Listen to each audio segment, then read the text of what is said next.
शेख अयाज़ जदीद सिंधी अदब जो सरताज है। अदब के अनेक पहलुअन ते जदीद तकाज़ाउन तहत लखी अयाज़ सिंधी अदब के आलमी अदब से गंढियो। वारह में सिंधी अदबी संगत शाख वारह तरफ़ा शेख अयाज़ जे 101 सालगिरह की तकरीब मुनक़िद करे खेस भेटाऊं ॾिनियूं वयूं।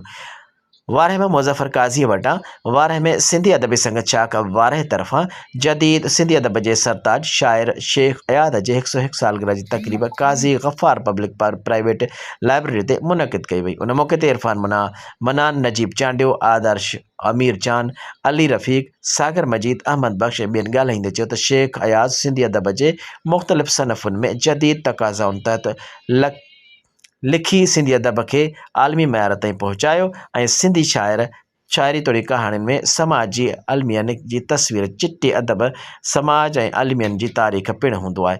सिंध जो नओं नस्ल सिंध के माज़ीअ के अयाज़ जे शहरनि तोड़े कहाणीअ में पढ़ी सघे थो। हुननि वधीक चयो त ॻाल्हाईंदे चयो त माज़ीअ में सिंधी अदब समाज जे सियासी सघ के तक़वियत अता कंदो रहियो आहे, पर हिन वक़्तु सिंधी अदब सियासी तहरीक तोड़े तहरीकुनि खां अलॻि थियो बीठो आहे, जेको पिणु सिंध जो सियासी तोड़े अदबी नुक़सानु आहे। अयाज़ सिंधी अदब के सियासी तहरीकुनि सां ॻंढे हिकु अहिड़ी सियासी तहरीक जे तश्कील में मदद कई हुई जंहिं वन यूनिट खे टोड़े छॾियो ऐं सिंध जे हिन वक़्तु ॿीहर सिंधी अदब के साॻे घुर पिणु करे रहियो आहे।